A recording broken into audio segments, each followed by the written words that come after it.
Let me begin with a story. An old woman is recovering well after a successful hip replacement surgery. Suddenly, she develops a fever and the doctors treat her with antibiotics.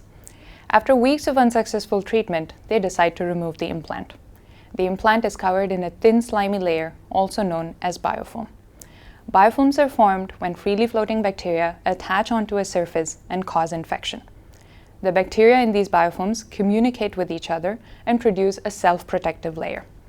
Both these factors render biofilms extremely tolerant to antibiotic treatment, thereby making regular bacteria into superbugs.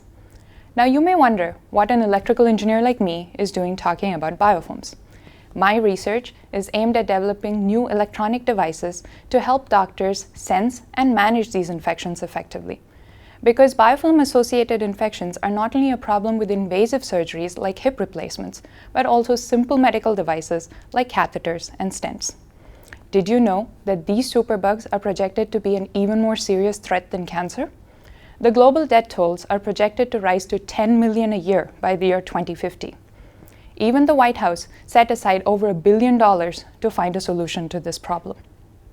With my research, I've approached this problem in two ways.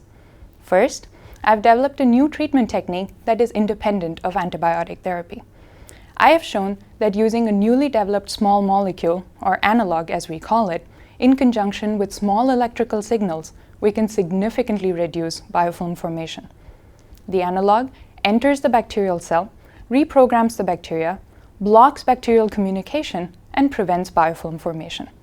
A huge advantage of this treatment is since the analog does not kill the bacteria outright, the bacteria does not develop resistance to this treatment. To achieve the same treatment success, a patient would have to take 5,000 times the regular antibiotic dosage. But we know the sooner we treat an infection, the more effective the treatment will be. So, the second goal of my thesis is to develop a microsensor that can detect the onset of biofilm formation. The microsensor is attached onto the surface of the implant. It probes the electrical characteristics of its environment and uses this information to detect bacterial attachment. Currently, I'm working on integrating both these techniques so that we have a sensor that not only senses, but also treats.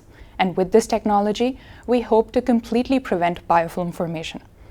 Using this new biofilm management system, we hope to save time, energy, and money, but also truly improve the quality of life of patients.